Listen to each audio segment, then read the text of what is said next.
So hello to those of you who are here. I am Chelsea, the NBCC's membership VP, and I'm very excited for this event because climate change and literature are both things I care very deeply about. And I am excited to introduce Chris Lancet, who is an NBCC member and the organizer and moderator of this panel. So I'm going to read his bio. A former journalist and former communications director for the Trust of Public Land and for the Wilderness Society, Christopher Lancet is a re-emerging freelance writer focusing heavily on nature and the environment, and an NBCC member. He has written for more than 50 national and local publications and currently reviews for the Washington Independent Review of Books and Ecolib Books. Follow him on Twitter at Chris Lancet. Go ahead, Chris. Thank you, Chelsea. I am thrilled to be here with this tremendous panel and all the book reviewers joining us today. I want to extend a huge thanks to you and the National Book Critics Circle for giving me this chance to pull this event together and dive into what I hope will be a profound discussion that takes place at the intersections of climate change, storytelling, publishing, and personal experience. I didn't set out to spend this year reading and reviewing books about climate change, but once I reviewed the first one, kind of the momentum took off on its own. I asked these 5 specific authors who are here with us today to be here because each one of their books and their stories moved me in really profound personal ways. 2 of the authors made me cry, 2 of them fired me up, and 1 of them took me on an emotional roller coaster ride. All of them made me think differently about climate change. Our panel today represents a diverse array of voices and perspectives on the subject. The 5 authors' books weave some common threads and countless others that are distinctly their own.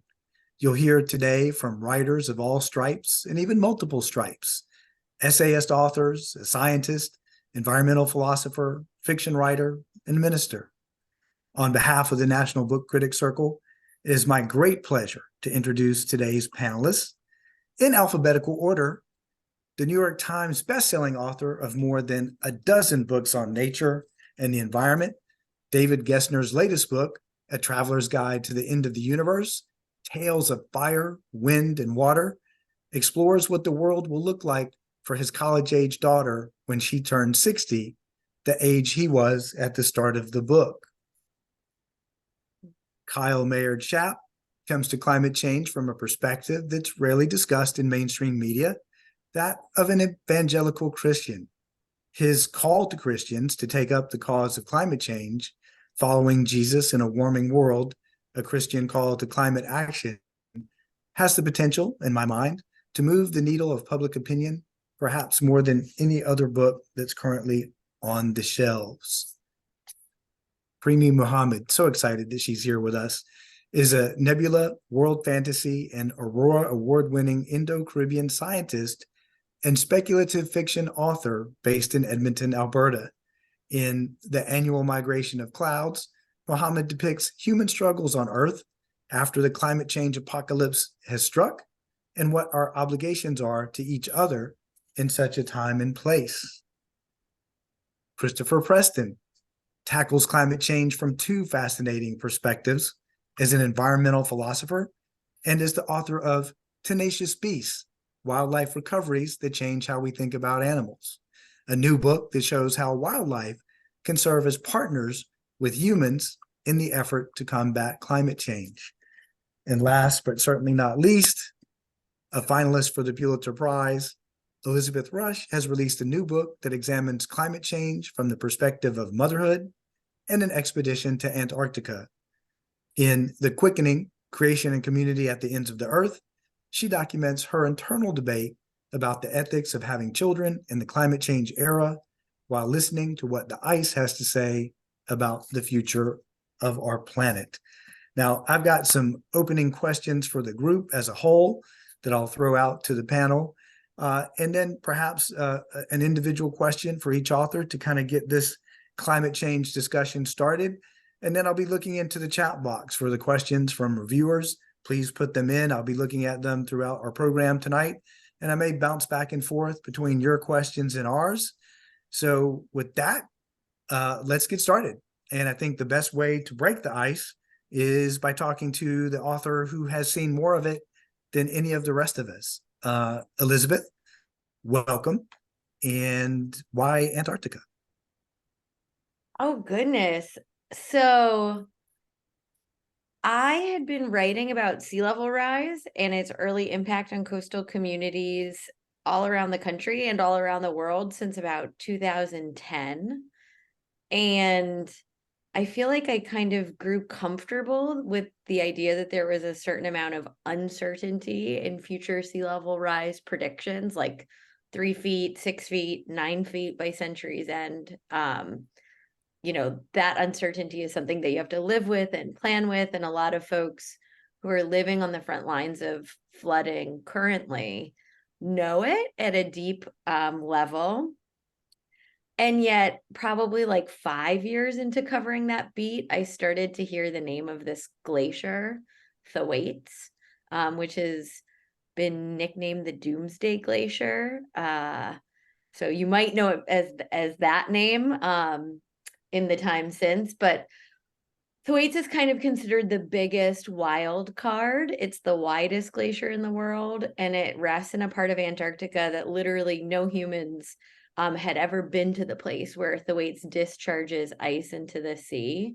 So a lot of the models that we have that show just how high and how fast sea level rise could happen, a lot of them don't include Thwaites because we know literally next to nothing about it, even though it could be like the single largest source of potential sea level rise this century. So I put together a 60-page application for the National Science Foundation, and I put a little asterisk in that application, and I was like, I really want to go to Antarctica. I want to talk to people who've seen significant Antarctic ice loss in their lifetimes. P.S. I know that the first mission to Thwaites is going to happen in 2019. And if you wanted to put me on that boat, I would love to go on that boat. And I was incredibly blessed to have been given the last berth on that boat. And so the book is really 2 stories, a 2-month-long immersive expedition narrative on the first ocean-based expedition to ever get to Thwaites Glacier. And then the other one around the choice to have a child as the climate crisis accelerates, a much more personal narrative. So, Antarctica, it's so far away, it's out of sight, out of mind, but it really shapes who we are and how we live. And it has this potential to do that at a really stunning rate this century. And so I wanted to kind of confront that physically as well as emotionally in this expedition. So that's why Antarctica. And one of the things that I do as a reader is I'm always trying to put myself in your shoes and trying to imagine how I would react to the very same circumstances that you're writing about. And as I was going with you on your journey, Elizabeth, I was thinking in that position, I would have been really deeply moved at a spiritual with maybe a small s level. And I talk to nature enough as it is, which is alarming to my wife sometimes because I often do it out loud. But that got really thinking about Kyle's book and sort of the spiritual side of this issue and how often it is certainly politicized.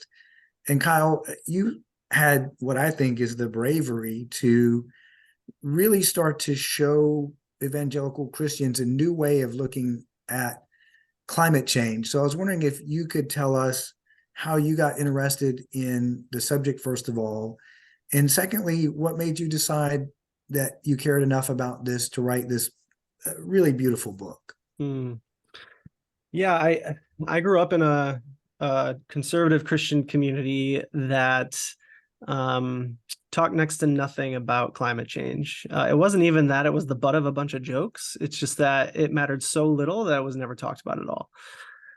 So it wasn't even really on my radar until my older brother, who I respect a ton, went on a study abroad program through his Christian college And the whole purpose of the trip was to bring students to New Zealand to have an immersive experience around the intersection of scripture and theology and spirituality and ecology and biology and the natural world.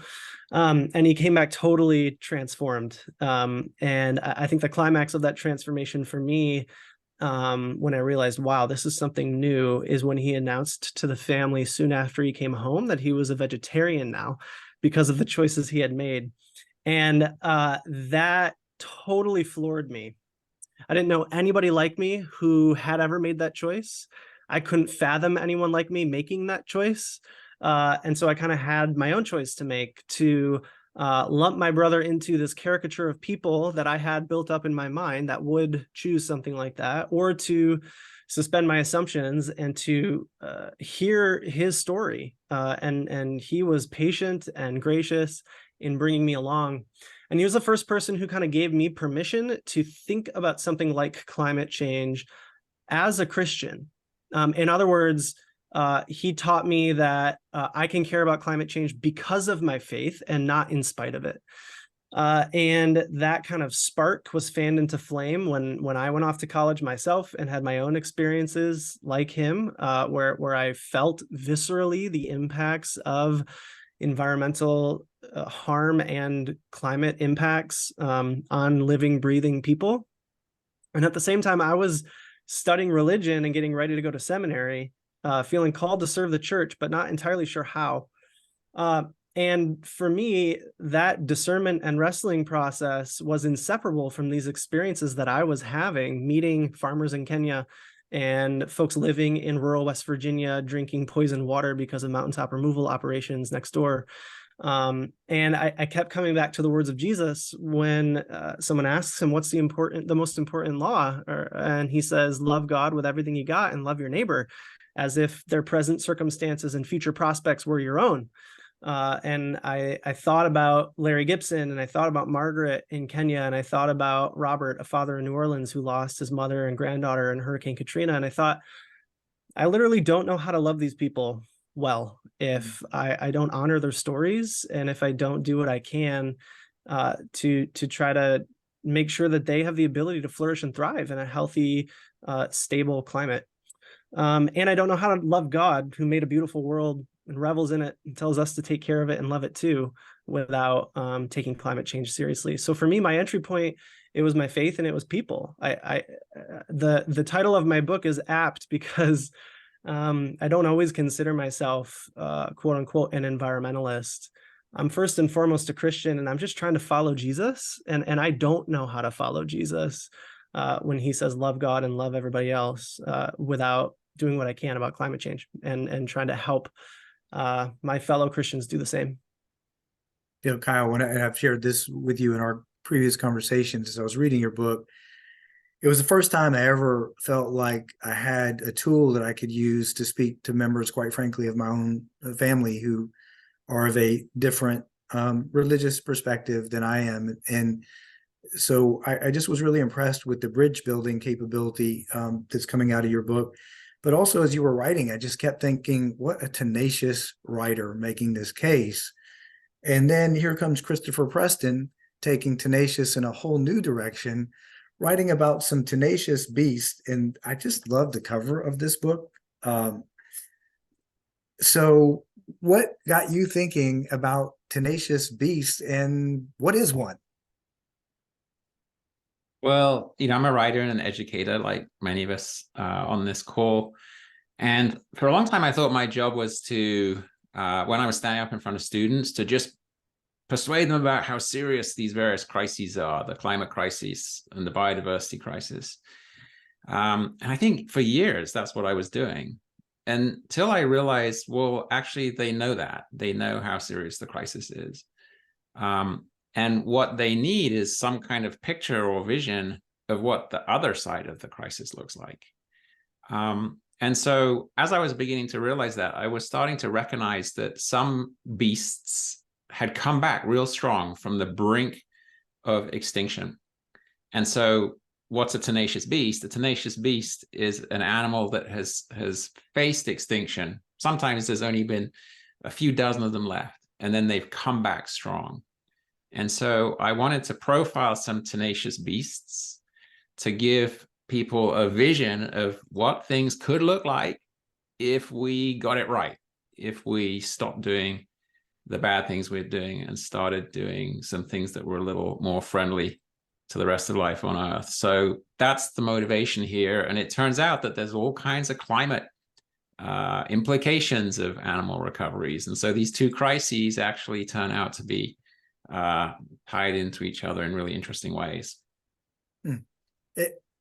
So much of the book, as you're describing some of these tenacious beasts, and oftentimes you're talking about their movement, their migration, if you will, which kind of made me start thinking also about the annual migration of clouds and our fiction writer on the panel. And certainly Premee was one of the two authors that I was referring to whose book made me cry in a good way. Sorry. You'll see the pages are wrinkled with my tears because that was so beautiful, especially at the end. So Premee, I'm kind of wondering how you got started, particularly with your background as a scientist. What prompted you to set a story in the perhaps not that distant future after so many of the things that the other authors are referring to that could happen and are happening? What made you chose that moment of time and space to write this book? Yeah, good question. When I actually came up with the idea for the book, it was the disease that I really wanted to write about, this fungal hereditary symbiont in the book, Cadastrophyllomyces. Now, just to be clear, for those of us that haven't read the book, and even for those that have, the disease that your characters are confronting, that's not a real disease, right? No, that's made up. Okay, I just making sure. So you a scientist did invent a disease in a lab. Gotcha. Yeah. Well, yeah, that's where the idea for the book came out. Was I came up with this very interesting disease that I thought brought up interesting questions about free will and about predestination, and about how much of our body is our own, how much of our mind is our own. It was really intended to be kind of a disability book, really a chronic illness book, because that's my life. That's how I live. And I wanted to see that on the page. And then it occurred to me, well, why, if it's set now, why wouldn't we just cure it? Why wouldn't we throw everything that we had as a society towards curing this extremely debilitating, usually fatal disease with a very long latency period, so that it's eliminating, childbirth basically in most countries, and that it's very difficult to test for? We would stop the presses, right? So I thought, well, okay, I'll set it in the past. And then I thought, just as a scientist, I can't resist the urge to explain what it is. And if I set it too far in the past, then I can't. So if I set it in a time period where we can't cure it because we don't understand it, I don't want to write that book. Okay, I'll set it in the future. And we can't cure it in the future for some reason. And then I thought, well, kind of look at what's happening now. Possibly the reason is this is going to be a post-apocalypse book. So all the climate disasters have already happened. They've knocked out industrialized society's ability to deal with the disease. And then boom, there we go. Now I've got my story, I've got my setting, I've got my conflict. I was actually really, really surprised when the book came out and people started referring to it as eco-fiction or climate fiction, because I was like, no, you're focusing on the setting. I wrote a book about this disease and disability and community and feral hogs. And they're like, no, this is climate fiction. This is hope punk. I had to look up what hope punk was because they put it in the marketing copy. That's a new one on me too. Yeah. And I had no idea what it was. And I was like, yes, hang on. I think my webcam is freezing. Well, I frantically looked it up. But, it really came from, I've got a degree in genetics and I've got a degree in environmental science, specifically soil science. I'm a professional agrologist. I've been working in the environmental field for about 20 years. I've done research. I've worked in agriculture. We were making Franken canola to be drought resistant for the prairies. I've worked for oil and gas companies. I've worked for heavy industry. I spent 6 years at a nickel refinery. I just spent about 9 years working for the local government doing environmental policy. And in that time, I've been exposed to a lot of modeling data. And particularly for Alberta, where the book is set, that's the reason I decided to set it there, was because I know very clearly pretty much what the future is going to look like in terms of climate, vegetation, soils, wildlife, hydrogeology, and so on for Alberta specifically. So that's where that came from. Well, David, that sort of leads nicely to you as she's kind of projecting into the future. And she's braiding a lot of things together. And you are a big fan of the braided essay. And you have brought a lot of different thoughts together in your Traveler's Guide to the End of the World. And I'm wondering, I mean, I know the basic premise is you started thinking about what the world will look like when your daughter is the age you were at the start of the book. But what really prompted you to take yourself and to take readers on this road trip across America, looking at climate change from so many different angles and talking to so many fascinating people that you met along the way?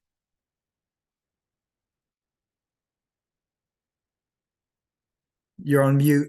Yep. If you don't mind, I'll answer that in the second part. I had the luxury of going last, so I got to listen to everybody. And that was really fascinating and great to hear.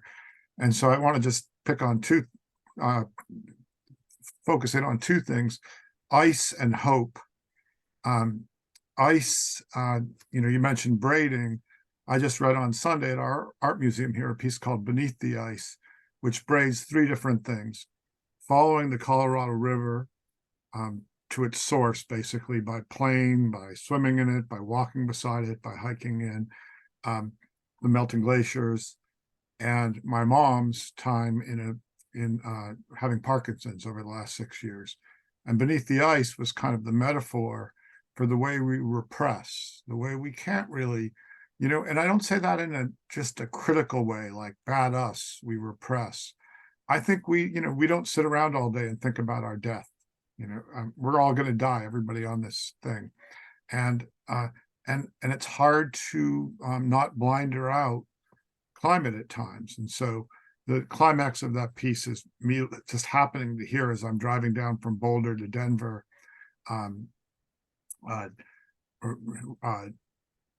You build up my what is it called, Annie's song, and my mom's favorite song, and all of a sudden I go from this hardened cynic to like bawling catharsis. And I'm thinking about the way we block this off and we freeze it off and what's going on beneath the ice. And so part of the book is really the psychology of climate. And usually when we talk about the psychology, we talk about, people don't want to deal with the immediate, or don't want to deal with the long term, they stick to the immediate. But I think it's a lot more complicated, and I see that in my daughter. And Chris's thing about, the hope, I consciously banned the word hope from this particular book, but I'm totally aware, as Samuel Johnson said, without hope, there is no endeavor. In fact, I spent the summer starting at the Mexican border and then going up along the Y2Y into Canada. I got to see a lot of smoke, unfortunately, this summer.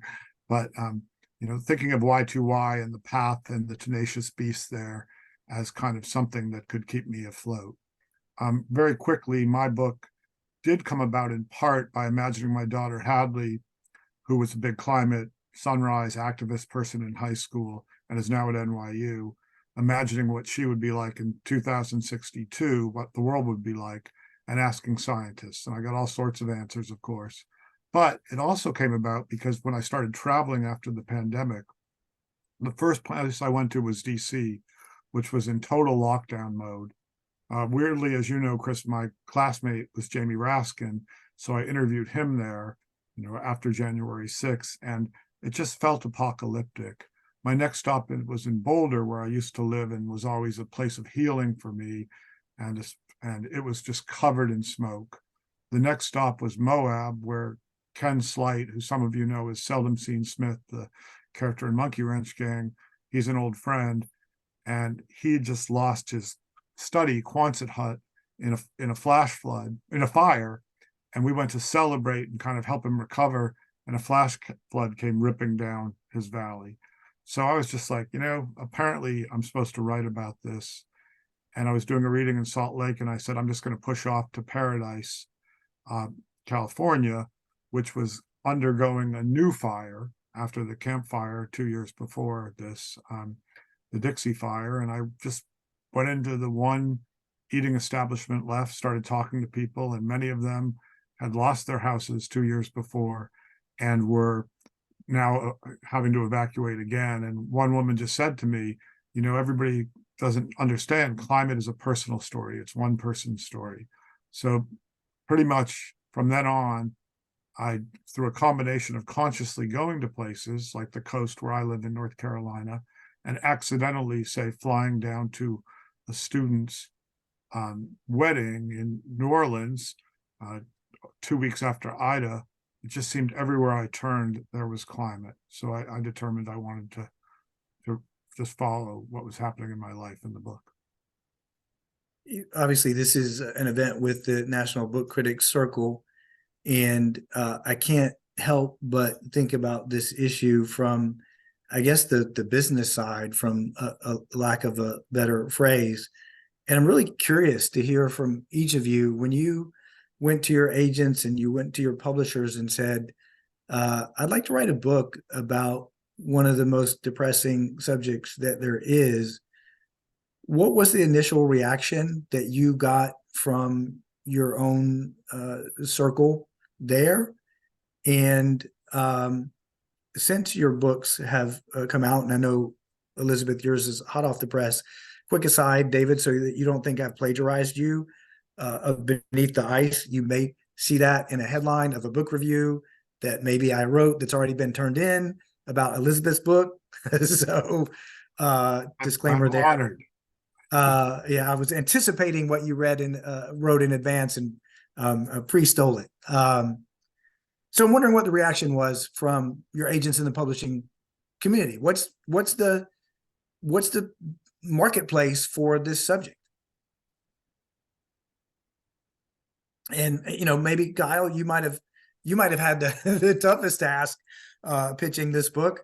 Kind of a miracle in my mind that you persevered and made it happen. But what was the initial reaction when you said, "Hey, I want to write this book and let's get it published"? It's funny, Chris. I hate to disappoint your expectations, but it was actually the opposite.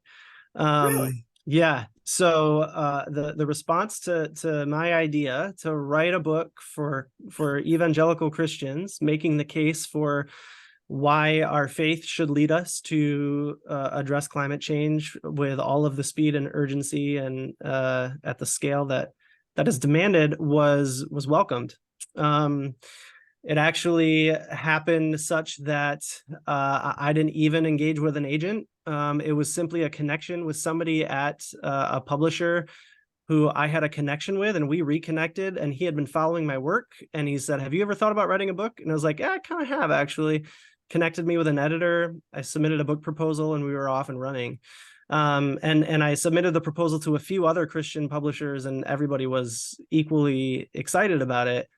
I think because, for a couple of reasons.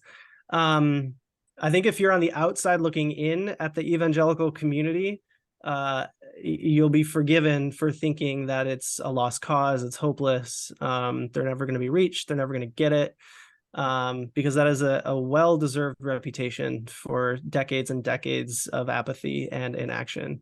That story is changing rapidly, and it's changing largely along generational lines. So my pitch for this book was particularly for young Christians, so millennials, Gen Z, and among those Christians, this question is top of mind for everybody. They get it, they're concerned. The challenge is not convincing young Christians that this is a problem and that their faith demands action. The challenge is convincing young Christians that it's not too late. And to not give up on the church, that the church actually has a positive role to play in the future we want to create. And so I think publishers, perhaps late to the game, but better late than never, are realizing that particularly among young people and young Christians, there are not enough of these books. That there is a hunger for resources to help Christians integrate their faith with burning issues that they are talking about with their friends, that's animating their conversations, that they're worried about. I'm certainly not the first Christian or even evangelical to write about the environment or climate change. So there is a tradition there and a history. It's certainly not enough of us. And so I think when I pitched my idea, at least the publishers I talked to said, yeah, we need to do this. We think that there is a market here, particularly among young people. I think that's being borne out. That's surprising, and I'm so happy to hear that. I personally have bought multiple copies of your book and have been distributing that through my family and through my friends as a way of starting some conversations that, quite frankly, I haven't been able to have with them in the past. Premee, coming to you as the fiction writer in the group, how complete of a story did you have either in your head or on paper when you started pitching it? And what was the very first reactions you got from either your agents or the publishing houses that you were speaking to? Oh, this is a story that does not put me in the greatest of lights, but I actually was I had just finished writing it. I didn't tell my agent I was writing it because I thought, well, it's just a novella. It's less than 40,000 words. It's almost like a little joke book. Maybe I'll ask him if I can self-publish it. But I was getting ready to go on holiday, specifically to Worldcon in Dublin in 2019, kind of my last big hurrah before the plague came down. And I'd had a number of ciders at the con bar and was drunkenly recapping the plot of this thing I had just finished to a friend of mine. And someone came up behind me and said, "Hey, have you sold that yet? Can I read it?" So that turned out to be the acquiring editor from ECW Press. And she gave me her business card. So when I got back to Canada, I sent the manuscript to my agent and said, "Hey, this editor wants to read this novella because she's excited about this kind of fungal horror sci-fi novella." And he was like, "Where did this come from? I didn't know you were writing this." So that's happened a couple more times. Anyways, so this was really not sold on proposal. This was sold on spec, and it sold its first time out. The editor that was interested in it bought it, but I never really thought that it wouldn't get picked up by somebody at some point. I didn't think I would have to self-publish it or anything because, in speculative fiction, there's such a long history of climate change fiction. I mean, starting in like the late 1800s with that god awful, what was it called? Wild London, or after London, or after England, or whatever, where everything's gone back to forests and they've reverted to feudal times for some reason. And, J.G. Ballard, The Drowned World, and Ursula K. Le Guin, The Word for World is Forest, and The New Atlantis. And, we've had like 100 years or more of this exact type of literature. So there's an enormous market for it. We know too, depressingly, accurately, I don't know, that if you are at this point trying to write a sci-fi story that's set in the future and is set on Earth, and you don't mention climate change or climate disasters, your book's going to look a little weird. Like, it would be sort of like setting a murder mystery in a grand house in 1944 in London and not mentioning the Blitz or World War II or whatever. Like, it would stick out to readers, I think. David, how much of your book did you have in your head when you started pitching it? And I guess I'm wondering from those I haven't called on yet for this round, I'm wondering if any of you faced any resistance at all from either agents or publishers saying to you, "Well, I'm not sure the public really wants more of this." How did it land for you, David? I'm going to veer again, if you don't mind, Chris. But expect nothing less. I want to go back to what Kyle was saying, because a lot of my book focuses on what my daughter, what her world's going to be like, and also her psychologically, what she was dealing with. When people come to me and say, oh, the world hasn't changed, I point to her high school experience as Exhibit A. Freshman year fall was Hurricane Florence. We evacuated for a month and a half, came back, and she still didn't go to school because her school was a shelter. Spring term, freshman year, was her one good term. Hurricane Ida, we evacuated again in the fall, and then COVID came in, and of course that was punctuated by the occasional, once they went back, school shooting warning.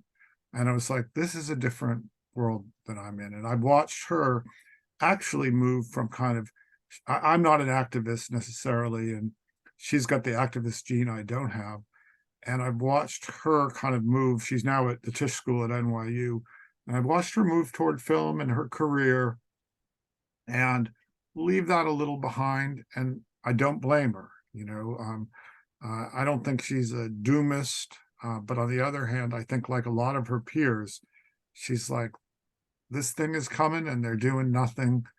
And so it's been interesting to watch her response.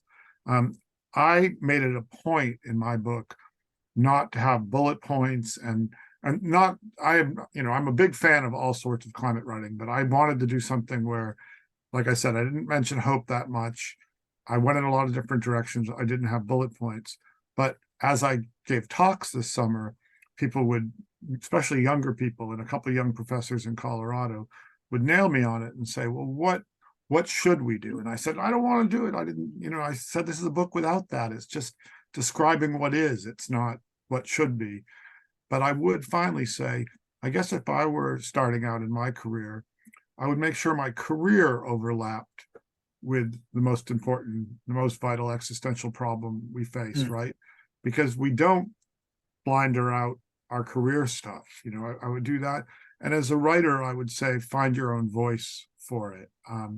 And to, in a sentence, answer your question, since I knew I was going to do this in a strange way and not a way that fits the genre, certainly not a book report of statistics and everything, I decided to go with a smaller press.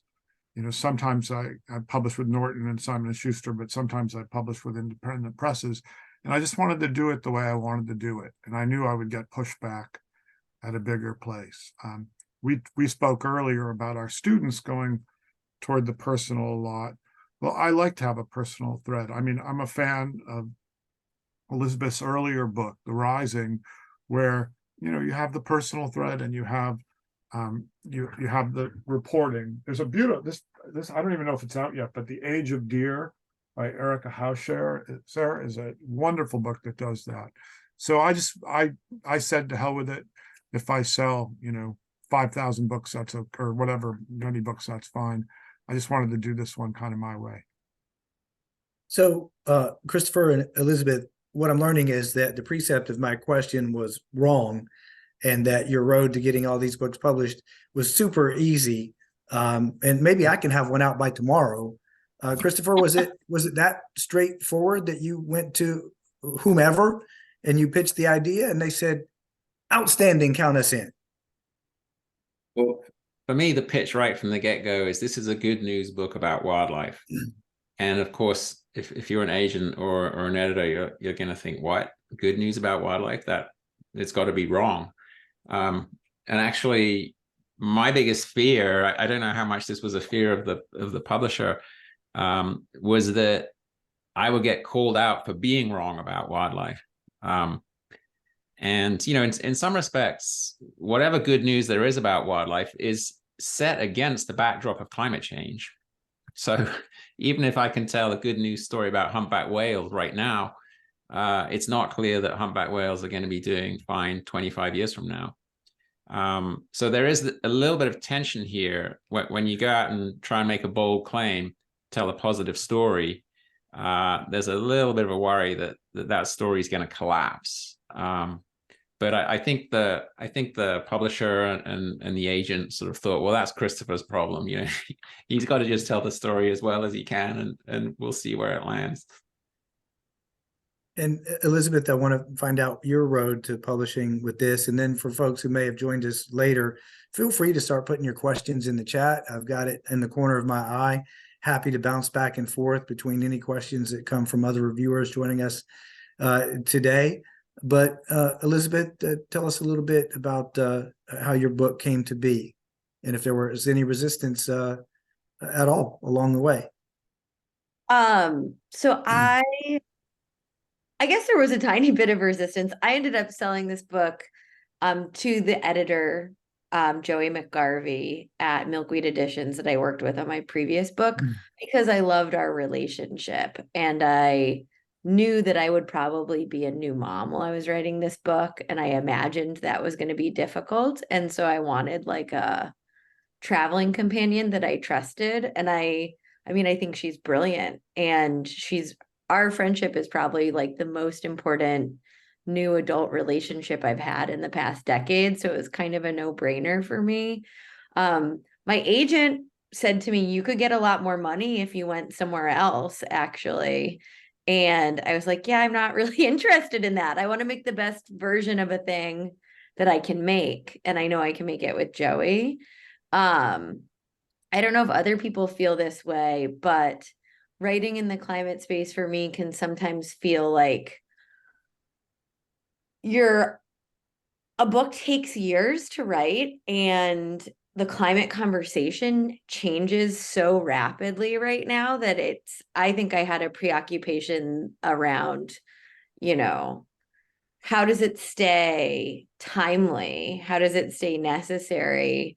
And one way that I think often about what my contribution to the climate change conversation is going to be is like, I try to think about what are the like mainstream news media narratives and what are they missing and how are they misdirecting our attention. And so I feel like we've heard it in the way people have talked about these projects, that I think there still is like an apocalyptic doomer side of things and but we have to have hope in the future side of things.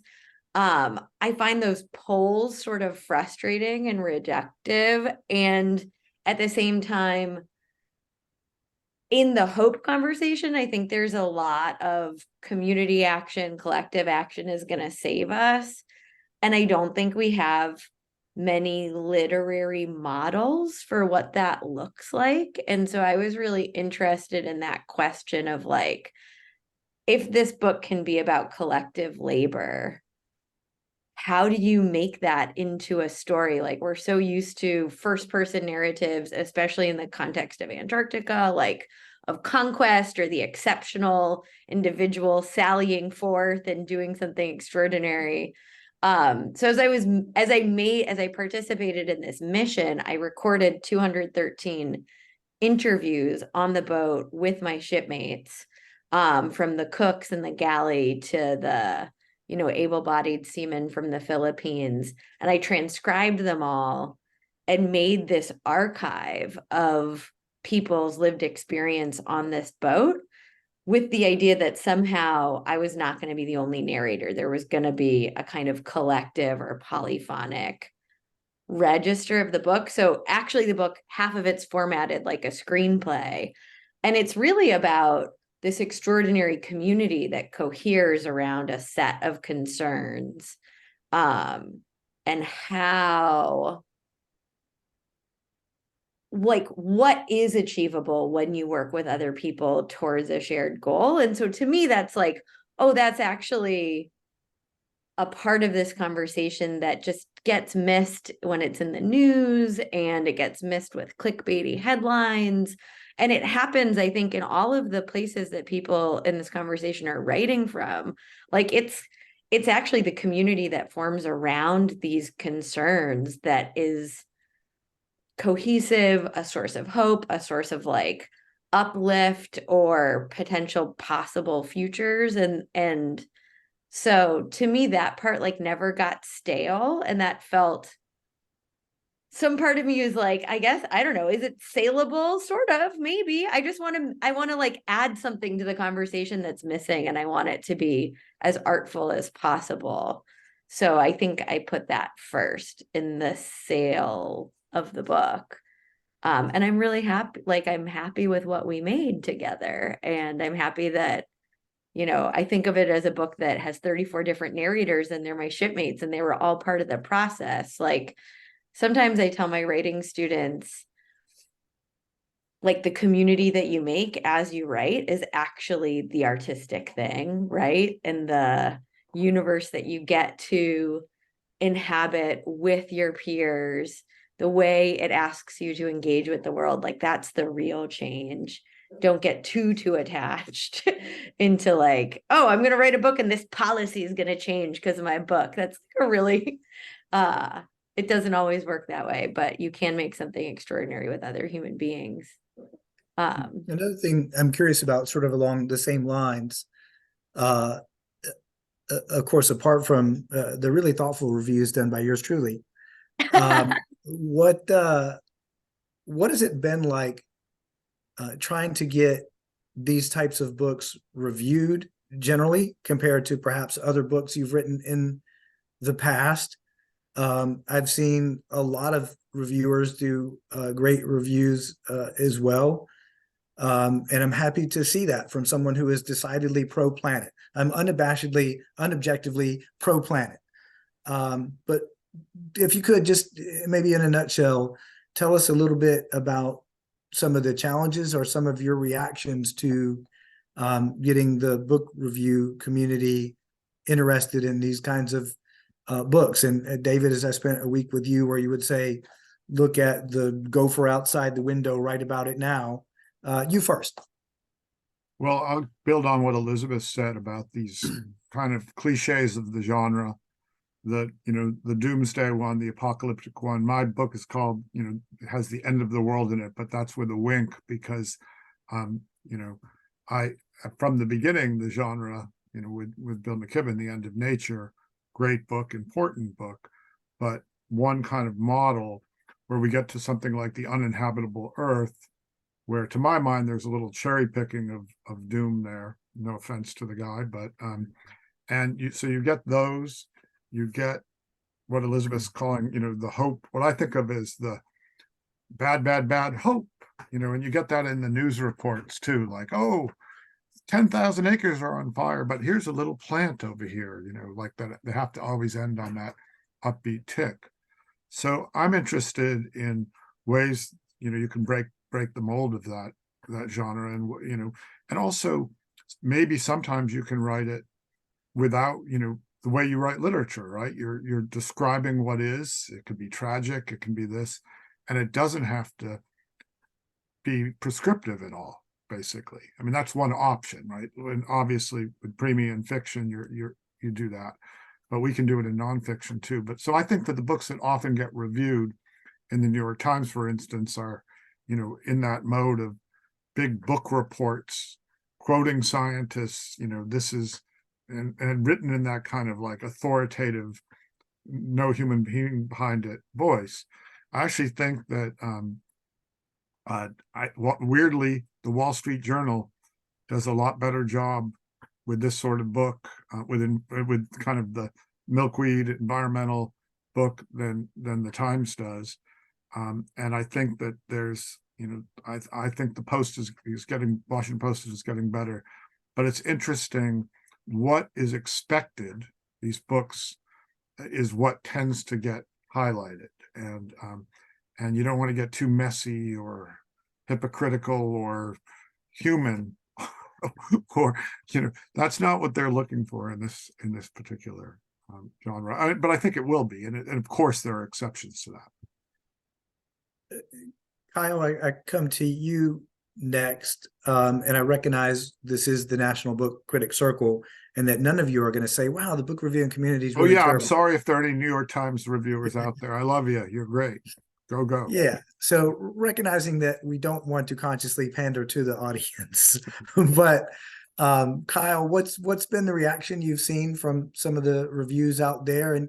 And was there any, I mean, maybe it's hard to say because you haven't necessarily written a lot of books that don't have a religious or spiritual theme, but is it any harder to get books published that dare to talk about a sensitive subject like religion, and even a whole new way, hopefully, that we'll talk about later, that you talk about, of looking at what it means to be pro-life. What says the book world to your book? Yeah, in some ways, I have to confess, I feel like the imposter in the room. I'm not a professional writer. This is my first book. So I think my biggest obstacle, frankly, has just been exposure. So Chris, I'm so grateful for you and how you have so graciously championed my work. So it has gotten some attention, largely within kind of Christian book circles, which is not a small ecosystem. That's a pretty big market. But even still, I think being a first-time author, and I think a book like mine can cut both ways. I think it can be like this fascinating, exciting, exotic unicorn. Like, wow, this guy's an evangelical and he's talking about climate change. Amazing. From the outside, right? And then I think from the inside, it can have the opposite reaction of, even though I should be a trusted messenger, right? I'm an ordained minister. I grew up in the evangelical community. I think just having the audacity to talk about climate change at all for a subset of the Christian community is enough for them to just kind of write it off completely. So it's interesting. I find myself, and I've worked at the intersection of faith and climate for 10 years. So I've always felt like I have one foot in both worlds a little bit, and I'm straddling both of those worlds. And frankly, I've gotten a much warmer welcome from the climate community than I have from the church for the work that I do. So far, I think most of those who have reviewed my work are those who are kind of clued into the Christian publishing space. But again, I think that's a function of my first book, right? So I don't have a whole lot of experience yet that I can tell about in terms of experience with reviewers. Elizabeth, when the cover of your book has at the bottom of it Pulitzer Prize finalist, does that automatically mean that you just press a button and every reviewer in America goes to review your book, or are there some challenges to get the time and attention of editors and reviewers with a lot of choices about what to write about? I found that no, it's not automatic. But something that's been interesting and surprising to me is that with Rising, my first book, how would I put it? Sometimes it felt like I was sort of like selling cassettes out of the trunk of my car, like being like, hey, I wrote a thing. It's pretty great. Like, I'm proud of it. Not, I just felt like I was sort of like slinging my wares out of the trunk of my car. I have not felt that with this book. But what was interesting was that I actually think Rising got more reviews in part because I was there on the front lines advocating for it. And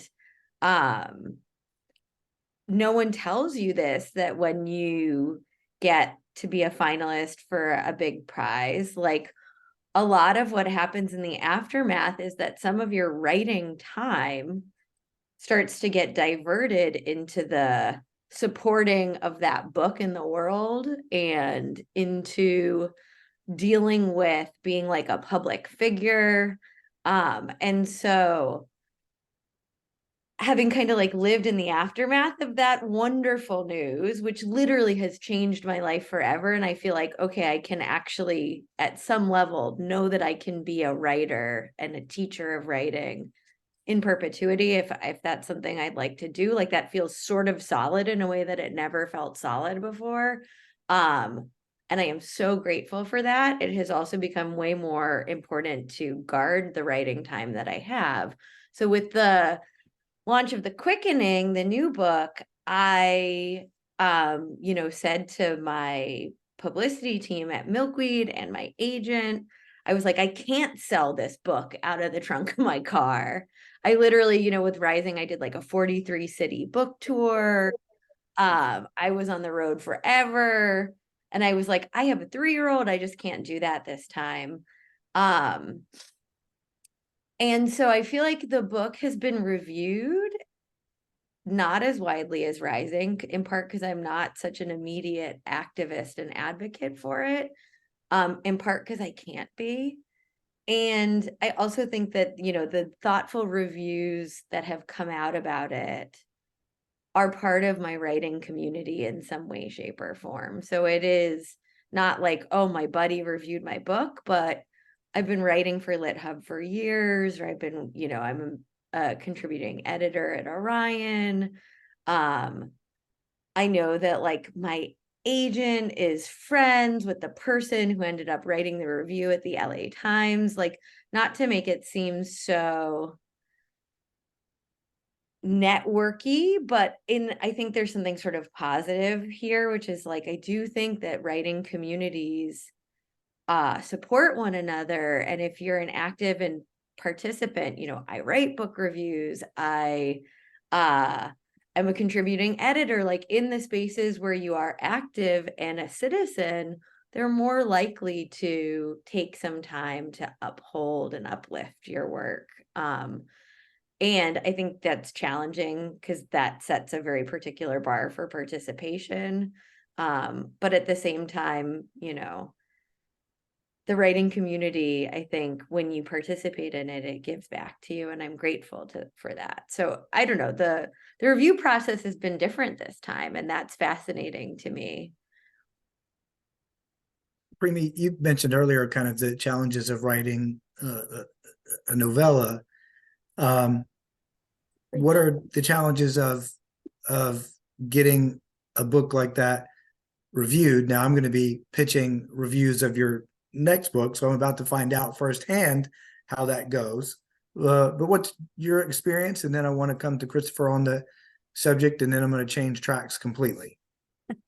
Yeah, this one was really interesting. I guess partly because as Elizabeth was talking about the writing community, I was kind of nodding because it is really so much about, who you know and who you've, been able to help and who you've been mentoring and who's been teaching you and who you've been participating in things with.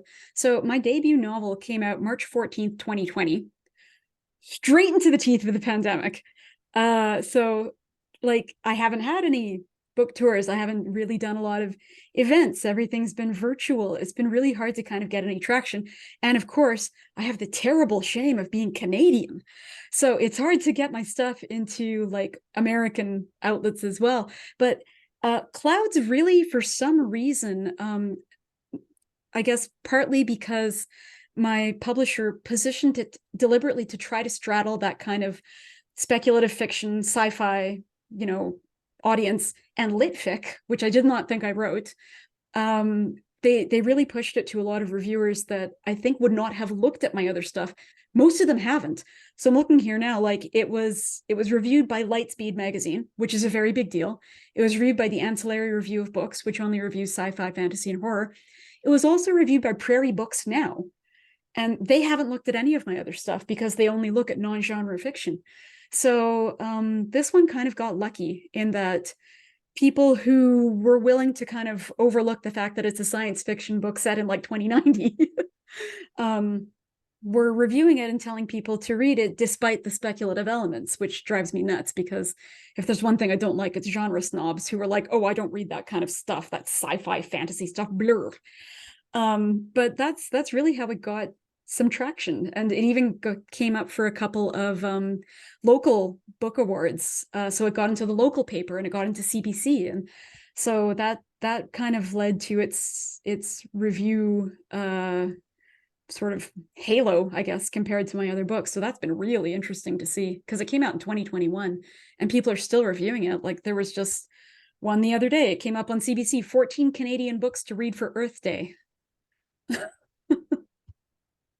Great. Christopher, I'm going to go to you, but quick bone to pick.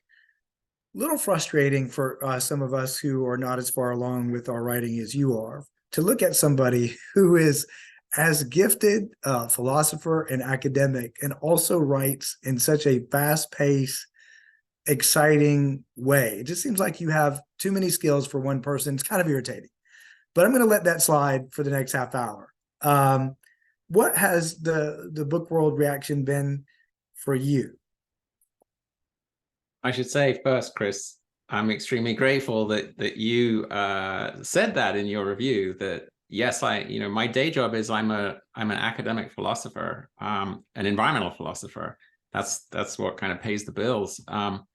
It's kind of a bit of a fraudulent claim, I think, because everybody on this call is an environmental philosopher in that we all think about our relationship to the world around us. That's what we're in the business of doing. And when we create art and put these works out into the world, I think we're all trying to poke and prod people into thinking about the world in different kinds of ways. So that is environmental philosophy. But I happen to have it as my job title as well. And so it's been interesting in the reviews to notice people who look at that and say, oh, there's philosophical ideas somewhere in here as well. And that always makes me very happy, because it's not just stories about wildlife and about climate. It's about ways that animal recoveries can change things for us and change how we think about the world. And I'm just always very grateful when a reviewer recognizes that was my intent, was to try and sort of filter some other stuff in there, as well as the story of the recovery, a story about how to think differently and how to be in the world differently. So I'm real happy with the people who've done that. I'm very grateful for it. All right, you're all going to really love the concept of this next question. In the interest of wanting to get in 2 more rounds of questions before we finish, I want to have you put an imaginary 2-minute clock on your head on this question. And Premee, get ready, because I'm coming to you first. And I have to look at my notes, because while I've read all of your books, I don't have them memorized. But Premee, your protagonist, Reed, who is living in this post-apocalyptic world and trying to figure out if she wants to take a particular next step that readers definitely should pick up and read and review. And you write in Reed's words, the sky didn't tear open around an asteroid. The earth didn't swallow us up. And of course, the world did not end at the same time for everyone. No one back then, no one back then would have been able to say, this is the day our world ended, or even this is the year. On a human scale, it was slow enough that for a long time, it did not seem truly dire. On a geological scale, it seemed that nothing was happening, till suddenly the feedback cycles tipped over, became too front-heavy to regulate themselves. Was Reed trying to send us a message today? And what was that message about what we should be thinking in this time so that we don't end up in her time? Tricky. I wasn't really trying to write a messagey book, because that is absolutely the kiss of death for fiction. Even in YA, nobody wants to be writing, the preachy book that says, here's a horror story about the environment, so therefore you should do this, this, this, this, and this, or else you're a bad person. I was just, though, trying to put myself in the shoes of someone in the future, living in a place surrounded by knowledge, but not having any way to really kind of parse that knowledge from people, that were able to do it for her. She doesn't really know what happened. She just knows what she's been told. And I thought, how would I think if I were a 19-year-old girl living in that future, surrounded by everything, all the infrastructure that was built for specific purposes that it now no longer can fulfill? What are you supposed to conclude? What do you connect what's around you with what you've been told by your elders and what you've learned in school? I really, really did not want to write a message book, but I got a lot of emails about it anyway. So I think what I was saying when she said that was, here is how I would feel. A little angry, a little confused. I don't think there's a way to steer the battleship away from the future that she's looking at. And that actually fits nicely. I appreciate you setting me up to go to Elizabeth, because Elizabeth, you write in one point, if I wish a child into this world, then I must also wish this world upon them. What do you mean? Sorry, I was laughing and on mute.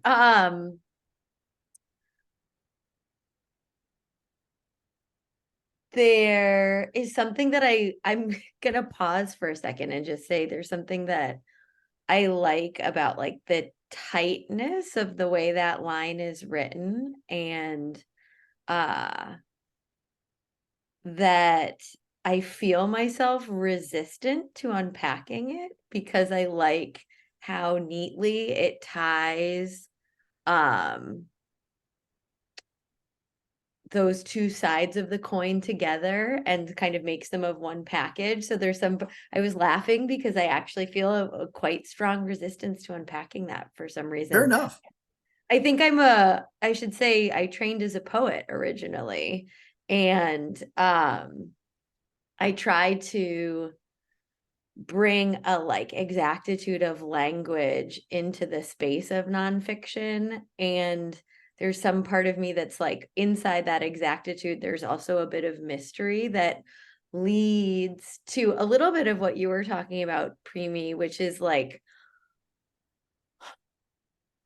the real deep resistance to writing the should kind of books, especially in a climate space. I was really concerned as I wrote this book. There was actually, I wrote this entire book at some point in second person.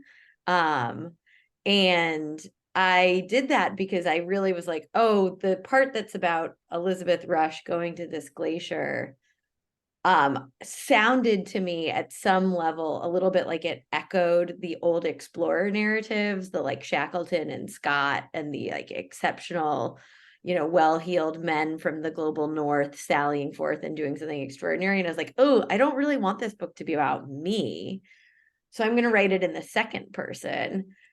But then when it was about these deep questions around child rearing and climate change, and it was written in second person, and it was like you, it started to sound like the decisions I were making were decisions that I thought the reader should be making, in terms of, should I have a child now? Yes or no? Why? And so then, I got to a version of the book that was in second person, and I realized the third version of the book, I had to rewrite it all back into the first person. And that I would get around some of that me-centered or the narrator as author-centered problem really by making the space for other people's voices absolutely gigantic inside the text. And so this is all coming back to that, like, if I wish a child into this world, I have to wish this child, this world upon them. I think that that's sort of like a koan for the reader to use to think about how they want to relate to the question of to bear biological children, non-biological children right now. And I kind of, I don't really want to say more about it other than like, I hope it can be a way for folks to orient and hold up some of this thinking for themselves and create a space for it in their lives. I hope I haven't gone over my 2 minutes. Oh no. No, that makes sense. Now I'm going to come to David, and I'm going to hit you with something that's also going to maybe be hard to do in 2 minutes. And you've established that you're going to ignore my question and go to something else. That's fine too. But David, at one point you write, face to face with this bird, I was struck by the deal we had made as a culture and a society, surrendering animals and destroying their habitat, all so that we could keep living exactly as we do. I didn't in any way exclude myself from the accused group. I stood and stand accused. But seeing into the eyes of that bird, I was reminded, we are not just doing this to ourselves, we are doing this to them, to the animals, to their homes, to everyone and everything on earth. Where were you standing in that moment? And what kind of a mark did that moment leave on you? most of the book is in the present of the 1 year out of the pandemic. That's when I visit New Orleans and I go back and remember. I wrote a book called The Tarball Chronicles about my time during the BP oil spill. And I'm remembering seeing the oiled pelican. I realized when you read that, and out of context somewhat, but that it kind of went against what Premee and Elizabeth were saying. There was a lot of should in there. There was a lot of tis. So, and and that's what I meant by messiness in the book. I make a big stance about how I'm not going to should, but every now and then it escapes me, and I hope to kind of counterbalance it with humor and difference. I was thinking when Chris was talking about us as environmental philosophers, I'd say I don't think it's an epigraph, but I would have used A.R. Ammons, the great coastal poet, has a line, firm ground is not available ground. He's talking about beach grass, but it applies to the ground we're on now. I live in coastal North Carolina. The hurricanes are, it's always a part of our lives in the fall. I spend the summers in the West, and as everybody knows, the fires, the aridity. I mean, of course, it was kind of interesting this year when I have a book about drought coming out. I drove through the West and it was like the rainforest out there after, or at least the American West. Meanwhile, in Canada, things were afire. So for me, I guess I meant empathy, which is really hard to do. As I said, we're often keep the blinders on, but there are moments where it breaks through, where the ice is broken. And I had one such moment with, seeing an oiled pelican in a cage at a rehab center down in the Gulf. And so I wish I had more of them. I wish we had more of them. I wish they impacted the way, we choose to live and what we choose to do. And I think that's part of the larger landscape of thinking about climate. I mean, it's not all, because we have many different parts, but I'll wrap it up with some ellipses, which seems fitting since I'm talking about uncertainty. ... Christopher, one of the lines from your book that took my breath away and filled me with awe came after you noted that more than 70%, I hope I'm reporting this back to you correctly, more than 70% of the nitrogen in a coastal forest comes from fish, and nutrients from salmon, quote, are detectable in the uppermost needles of 200-foot conifers. I read that and I let that sink in, and I was just overcome. Why did you share that nugget in the book, and what were you really trying to convey with that passage? Salmon have always been a thing for me. When I first came over from England years ago to grad school, I was spending my summers up in Alaska working in the fishing industries.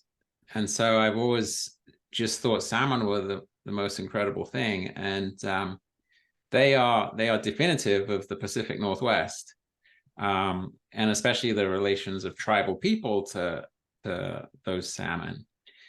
But it turns out when you learn stats like that about the nitrogen and about where those salmon, those elements of salmon end up, you understand why those fish are integral to the Pacific Northwest and integral to the lives of the people who've always lived here, because they are literally, they are the ground out of which you live in the Pacific Northwest. And so I did find repeatedly in the book that there are these scientific truths that turn out to be deeply informative for these cultural truths. And that was kind of a joy of realizing that science is not just it's not just a sort of dry elemental discipline. It's something that can actually be astonishingly revealing from a cultural perspective. So, Kyle, you're picking up on the theme. I'm going to pull something at random from your book and then throw it back to you.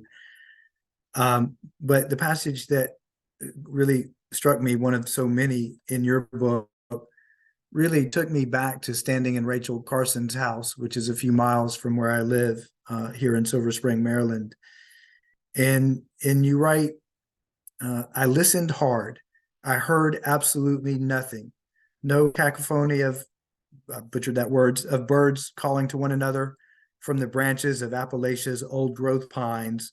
No abundance of life that should have been pulsing to us like an electrical current across the expanse. Instead, I heard the vast emptiness left by thousands of ancient elevation now leveled forever. I heard nothing out of the void, nothing at all. I never knew silence could be so deafening. Where were you standing? And take us to that moment. Yeah. So I was standing on Cayford Mountain with Larry Gibson. So Larry is a 5'0" Appalachian, good old boy who lived on Cayford Mountain his whole life and had generations of ancestors buried there. And he was the only one who lived there by the time I visited him. All of his neighbors had moved away because coal had been discovered on Cayford Mountain, and the local coal company wanted to buy out the mineral rights from all of the landowners there and strip mine it. They wanted to cut all of the trees down, some of the world's oldest trees in Appalachia, plant dynamite in the mountain and blow up hundreds of feet of mountain and strip tiny thin seams of coal to bring it to market. And Larry was holding out. He was the only one left. He showed us bullet holes in his cabin. He took us up in his pickup truck. He has a police scanner in it. We listened to the chatter and we asked, who are we listening to? He said, those are the people who follow me. Thugs that the coal company had hired to intimidate him. And he took us to a ridge on his mountain to look at the mountain next door to show us what he was fighting against. It was an active strip mining operation. And unfortunately, that day was impenetrably foggy. And we couldn't see it. We couldn't see what we came to see. We had been primed to see kind of this terraced earth, brown and gray and moonscape instead of beautiful, chaotic forest.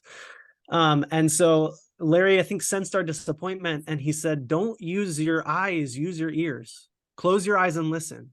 And so we listened. And I had spent the whole week prior to that on other mountains across West Virginia, living in the forests, and just was surrounded by birdsong and the beauty and the pulsing life of Appalachian forest. And what struck me in that moment was I didn't hear any of that. I could hear the barrenness from the mountain next door. And that broke my heart, and it breaks my heart still. That and the injustice that Larry had to face just because he wanted to hold on to his land and because he had the audacity to love a mountain like a beloved, right? And so his is one of the stories that I share and that I carry with me still. Powerful. The next question from the chat, maybe just one or two of you take 30 seconds, and then I want to transition into kind of the wrap-up question. So just anybody, one or two folks jump in on this. Chelsea asked if writing about climate now feels less like you're writing in a niche than perhaps in the past. She said it seems to her that it doesn't feel that it feels like the genre's reaching a wider audience. So do you feel that your work is more mainstream? Again, just some quick hitting answer or two here. I'll just share really quickly, going back to my answer from before, the fact that there were multiple Christian publishers who wanted to make an offer on a proposal for a book about climate change for evangelical Christians. Like, I think that speaks to that question, right? So yeah, I think so. I think that it certainly is reaching more and more audiences that even a few years ago there was not a market for this kind of book. Yes. Anybody else really quickly, David? Yes. Do you feel that you're more mainstream now? Well, I feel like I mean, if it weren't, obviously this is about a lot more important things than, that's the weird thing. We were talking a little bit about promoting our work. It's just kind of a weird thing where we're talking about, my daughter's future and the world and everything. And then how's your book doing is kind of a strange mix in there. But I would say from a completely, if you were going to be completely practical, it's not a bad subject to be writing about, because 10 years from now, it's not like it's to be, oh, that fad is over, the climate change fad. It's only going in one direction. So yes, I think it is. And to like Premee's point, like, oh, you can't imagine a future in which like these questions and these circumstances aren't absolutely central. Like, it's kind of cool to watch climate change percolate into, I don't know, like the Ninja Turtles movie, or it shows up and it's not the thing that's happening, but it's like part of the circumstances that the characters in fiction and nonfiction are navigating. I like Ben Lerner, like shows up in his work in ways that are just like really subtle and present. So to me, it feels less niche, and the more and more I see it appear, not as the subject, but as part of the world that the people in whatever artistic representation are grappling with. Like, that cheers me, I guess. I don't know if cheers is the right word, but it feels like it's moving beyond the environmental section of the bookstore for sure. And I'll just say, traveling around the country, I didn't run into a lot of climate denial. I mean, I was dealing with all sorts of people, like my contact in Buras below New Orleans, who I'd written the Tarball Chronicle about, is a good old boy hunting fishing guide. We don't have anything in common politically. He used to call Obama your president to me, but as far as the ground, or I guess as it would be called there, the watery ground, that was what we had in common. And so he wasn't saying, he wasn't denying it all. He wasn't talking about it a lot, but so I think there's a shift. Yeah. Here's the question I'd like to take us out of here on. And the wind up for this is that I started my career as a journalist, then went into environmental communications, and then got a little sidetracked with my career, but I'm writing again. And I asked myself, and I know this is something that you all do too, kind of what my role on this planet is. And I think for me, I've really found my purpose. But one of the things that fascinates me about all of you, and you touch on it in different ways in your books, and you've touched on it in different ways in our conversation tonight. But I'm curious to know how you view yourselves in terms of your missions as writers, whether you see yourself as quote unquote objective writers who seek simply to bear witness, or whether you see yourselves as storytellers looking to advocate and perhaps persuade. I know in David's books, you repeatedly say that your role is to bear witness, which is very humble, but I've seen you in person and I see how deeply you care about the world around you. Elizabeth, your stories about participating in protests and debates, I thought was really interesting. So my two-part question to take us home tonight is this: how do you see yourselves and your roles as writers? And secondly, not that it's a particularly easy question to answer, and my own answer depends on what day you might ask me and what's happening in that moment, but do you have any sense of hope that it's not too late? I mean, I don't know personally. I sort of, my gut tells me it's too late as a species. We're too stupid. We're not tenacious enough. So maybe Christopher, how do you see yourself in your role as a writer, and what is your sense of the chances that we as a species of humans can turn this ship around? I'm haunted by the idea that I don't do enough. I think about this as I get older, that, I got this one life, and I want to do something important in relation to the problems we face. And so you mentioned that I do academic writing. I've done a lot of academic writing, and I've realized the limits of the audience there. And so now I'm doing more public facing writing, and I'm trying to get as good at it as quick as I can, because there's years are ticking by. So as a writer, I'm haunted by this idea that I want and would like to be doing more. So I feel like I'm trying to push. And is it too late? Well, of course it's not too late. I mean, the future will unfold one way or another. It's just a question of how that future will look. And I think all of us have the chance to influence how that future will look. So the sort of doomerism of we should give up because it's too late is not really that's not gonna serve a useful function at all. So it's not too late. Elizabeth, you raised the question yourself in your book, and you ask yourself aloud, is writing enough? Since the book has come out, have you found the answer for you to your question? Is writing enough? And what's your sense of whether we'll be able to address these problems in time?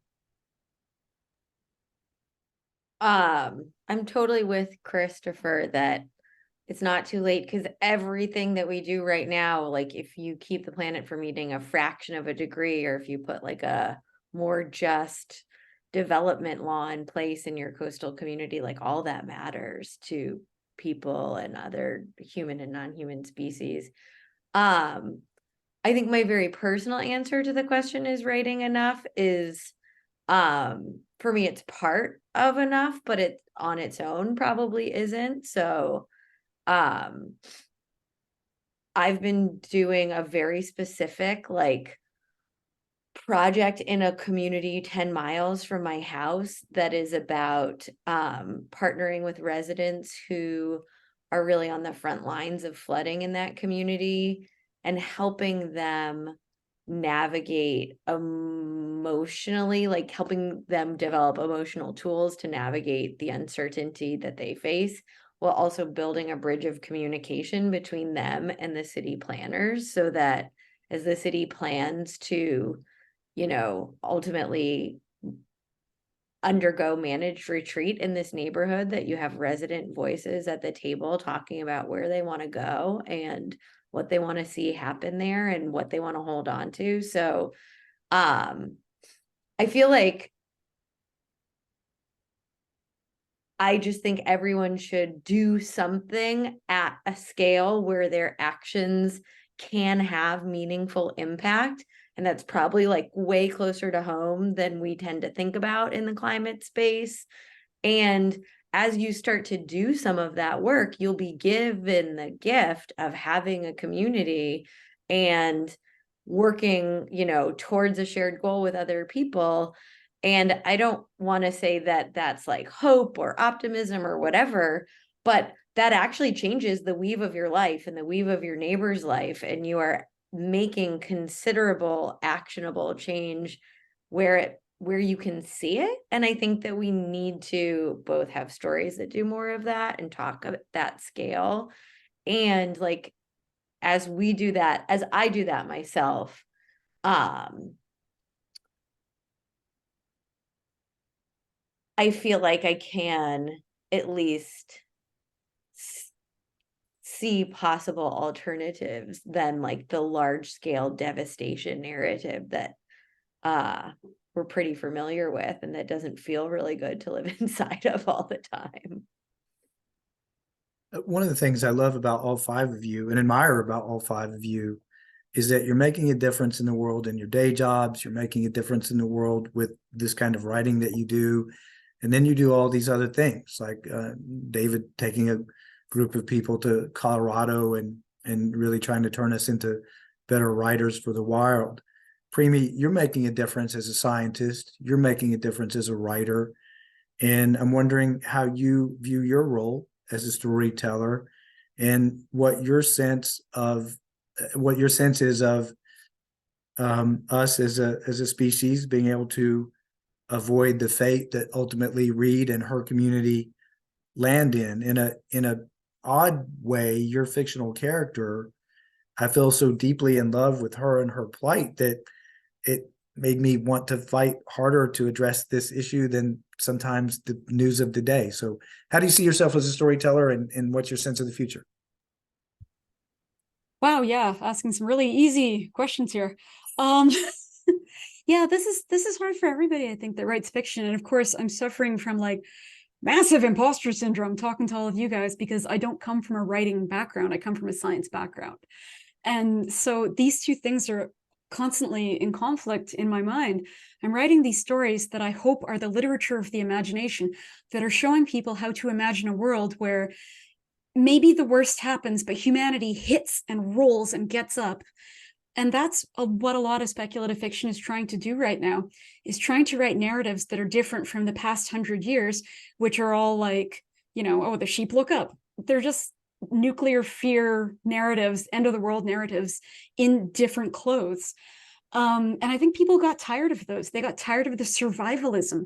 And now what we want to read maybe is stories about community and rebuilding, and people pulling together, supporting each other, not abandoning one another, not turning feral, not, resorting to the priest king who will kidnap women to use in his bunker or whatever. We had enough of that in like the 60s and 70s and 80s. I've read all those books. They were terrible. And they're all very samey. But at the same time, I don't know that any fiction book has really moved the needle on climate change. And like these books have all been written for like more than 100 years, like we were saying. No one's ever gone to like their House of Representatives and said, because of this novel, maybe this Ursula K. Le Guin novel, I am putting forth, this proposal about forests. They just don't seem to have that effect. And like people weren't protesting against, getting rid of the nuclear arsenal because of things like threads. Like people are reading for different reasons. So I don't know where my role is, except saying, imagine a different future, even if, as a scientist, all I can say is biogeochemically, it's too late for a lot of things.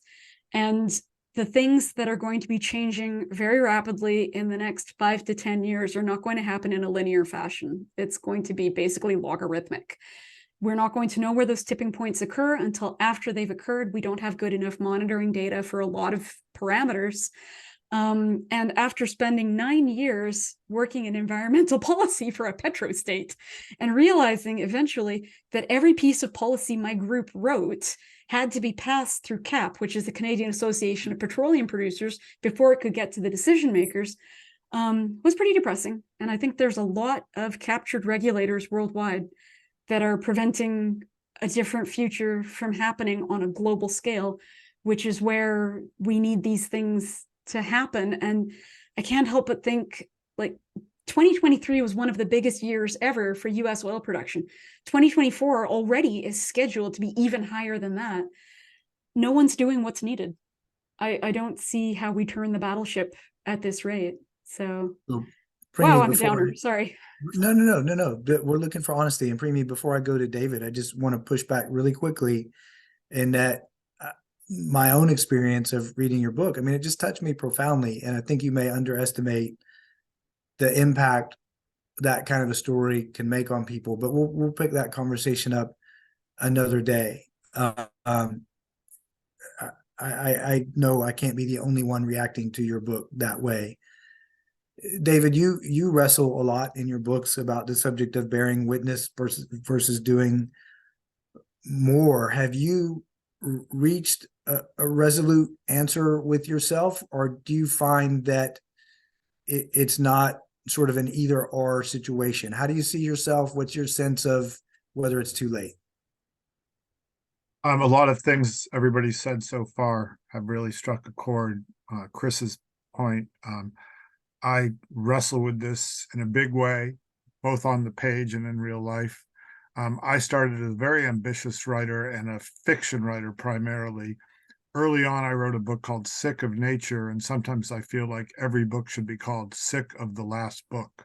You spend 3 years doing this thing, and I'm not writing a climate change book next. Not that I'm giving up on it. So artistically, I find myself wanting to move a lot, but then, I did a book about Wallace Stegner and Ed Abbey, and with Stegner, that model of somebody who writes great fiction and nonfiction and then sits in the town meetings, like Elizabeth said, in his county, and also nationally.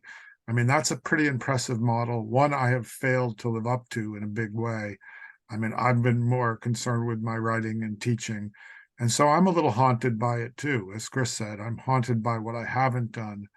I do a lot of public speaking, but a lot of it's about my own books. So maybe there's an evolution if I stick around for a few more years to come where I become more of an activist, because it's just never who I was, but I do feel a burden. And Premee, I thought that I'm not saying anything about the book overall, but I thought that scene early in Ministry for the Future where everything's, the lake's on fire. I don't know if you read, to me, that was kind of I could see some legislator reading, something like that and going, holy crap, so, I mean, I do think fiction has its place in here as far as opening eyes. Hope, I consciously pushed the word aside in this book.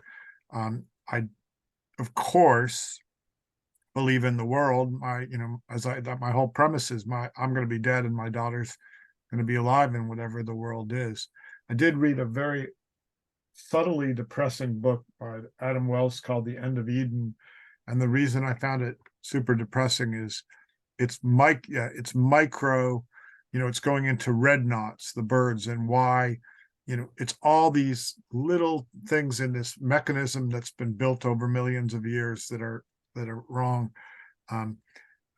Slightly less tenacious beast, I guess, Chris, it got me in a way that big apocalypse doesn't. It got me thinking, as Premee's been saying, it's going to be hard to turn the ship. In terms of those things, there's going to be a world. What kind of world it's going to be, we'll see. Kyle, I am from the South. I'm from Georgia, and I know you live in Texas currently. So you know that no good conversation and no meeting should end without a minister closing it out. So I'm wondering again how you see yourself in your role, and again, I just felt so uplifted by your book because I have been tormented for so long by how to effectively communicate with my Christian friends and family. So as with all of your books, I'm thinking about it not only as a reviewer, but how deeply they all struck me. So what's your role on God's earth as a storyteller? And what is your faith, perhaps, that we may have some marginal chance of saving ourselves from our own ignorance? That's a lot of pressure, Chris. The last word. I'll do my best. So I think of myself as a writer. I love to write, but I think first and foremost, I am an activist. Like I've been working in this space, helping mobilize young Christians in particular toward climate action for over a decade. And that is, I wrote my book because of my experience as an activist. So I am kind of unapologetically unobjective. I did write a should book because my fellow Christians need to hear that they should care about this, and they don't need to believe the lies that tell them that Climate change has nothing to do with them and their faith. So yeah, I think that part of my role is to spur the church and maybe be a thorn in the side sometimes to the church to say, do better. We need to do better, because this is who we are, and we're not living up to who we are. In terms of my hope for the future, wow, depends on the day you ask me, frankly. But I really resonated with what you cited from Premee's book early on about there was no day or date or even year when the world ended, right? It was a series of dyings, and I think that we're seeing that right now. Like we are in a prolonged death of creation, and the earth is going to survive. Species will survive, including, I think, humans. It's just a matter of, in what state and how many of us will. It's a question of, will we act fast enough to prevent unnecessary suffering? And I guess, like, at the end of the day, for me personally, it can feel impossible for us to do that. But at the same time, as a Christian, I believe in some impossible things. And I believe in a God who has done and will do impossible things. And so for me, that's a source of hope as well. It's certainly not an excuse or a free pass to sit on my hands and do nothing. In fact, it's the opposite.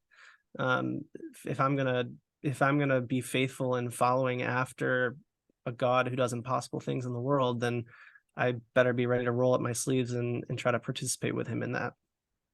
That's perfect. Chelsea, I don't know if you're going to hop back on here to give us the official closeout, but as she appears, I'd like to say that as a writer, as a book reviewer, as a human being, all five of you, Elizabeth Rush, Christopher Preston, Premee Mohamed, Kyle Meyaard-Schaap, David Gessner, you've all made a difference in my life, both at the keyboard and in the world. And you've inspired me to want to write more reviews and to want to pursue this subject in much greater depth.